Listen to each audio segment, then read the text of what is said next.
মহান মুক্তিযুদ্ধে বরিশাল অঞ্চলের ছাত্রদের সংগঠিত করার বড় দায়িত্ব পালন করে ছাত্রলীগ। বামধারা ছাত্র ইউনিয়নেরও ঐতিহাসিক ভূমিকা আছে। বরিশাল অঞ্চলের গ্রামীণ জনপদে ঘুরে ছাত্রনেতারা বিভিন্ন শ্রেণী পেশার মানুষকে স্বাধীনতা সংগ্রামে উজ্জীবিত করেছেন। খান আলতাফ হোসেন ভুলু ৬২ সালে ছিলেন সপ্তম শ্রেণীর ছাত্র। তখনই পাকিস্তান বিরোধী সংগ্রামে সক্রিয়ভাবে অংশ নেন। ১৯৭১ সালে তিনি বিএম কলেজের তুখোড় ছাত্রনেতা। মুক্তিযুদ্ধে যোগ দেন। ৭১-এর ১৫ই নভেম্বর বাখেরগঞ্জের শ্যামপুরের এই স্কুল মাঠে পাকিস্তানি সেনাদের সাথে যুদ্ধ করেন সতীর্থদের নিয়ে। নিজে অল্পের জন্য প্রাণে বাঁচলেও হারান ৩ সহযোদ্ধাকে। শত্রুপক্ষ হারায় ২১ জন। মুক্তিবাহিনী যেখানে ছিলাম সেইখানে তারা ঘেরাও দেয়।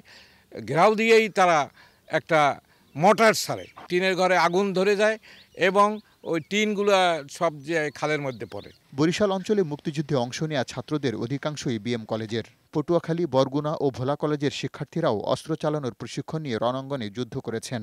হাতে লেখা পোস্টার এবং গাম কিনে গাম জাল দিয়ে, এটি ময়দা জাল দিয়ে গাম তৈরি করে সেই গামগুলো লাগানো, এবং এই কারণে কারোরই কোনো পারিশ্রমিকই ছিল না। মুক্তিযুদ্ধের পূর্ব প্রস্তুতি হিসেবে ছাত্রলীগ তখন যে স্লোগানটি দিত, সব কথার শেষ কথা পূর্ব বাংলার স্বাধীনতা, সেই স্লোগানে কিন্তু আমরা বিশ্বাস করতাম। এই সাহসিকা নারীর মতো অনেকে ৭১-এ তরুণ ছাত্র যোদ্ধাদের পাশে ছিলেন।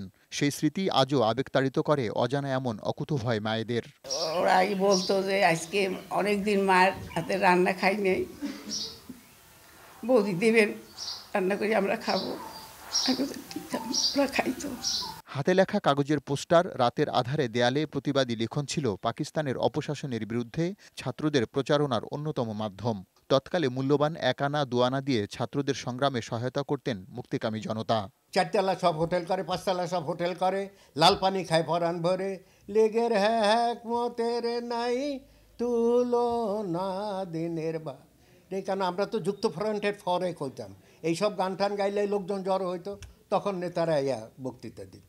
আমরা যুদ্ধে গেছি, আমাদের সাথে বহু ছাত্ররা ছিল, তারা এখন অনেকেই নাই। মুক্তিযুদ্ধে ৯ নম্বর সেক্টরের অধীনে ছিল বরিশাল। তখন সকল ধরনের যোগাযোগ ব্যবস্থা ছিল কঠিন। কেন্দ্রের নির্দেশের অপেক্ষায় থাকতেন এখানের নেতারা। নির্দেশনা আসতো লোক মারফত কিংবা চিঠির মাধ্যমে। ছাত্রদেরকে সমস্ত নির্দেশাবলী ঢাকা থেকে আসতো জেলায়, জেলা থেকে সমস্ত উপজেলা থানায় তখন পৌঁছে দেওয়া হতো। তখন আমাদের পায়ে হেঁটে কেরাই নৌকায়, এক বৈঠা নৌকা যেটা বলে, এইটা চড়ে আমাদের খুব কষ্ট করিয়া মানুষের কাছে যেতে হয়েছে এবং মানুষকে বুঝাইতে হয়েছে। এই অঞ্চলের ৮০-টিরও অধিক শিক্ষা প্রতিষ্ঠানের শিক্ষার্থীরা মহান মুক্তিযুদ্ধে অংশ নিয়েছেন। শহীদ হয়েছেন অনেকে, কিন্তু নেই তাদের পূর্ণাঙ্গ তালিকা। বিএম কলেজ কর্তৃপক্ষ তাদের শহীদ শিক্ষার্থীদের স্মরণে স্মৃতিস্তম্ভ করে নাম লিখে রেখেছে।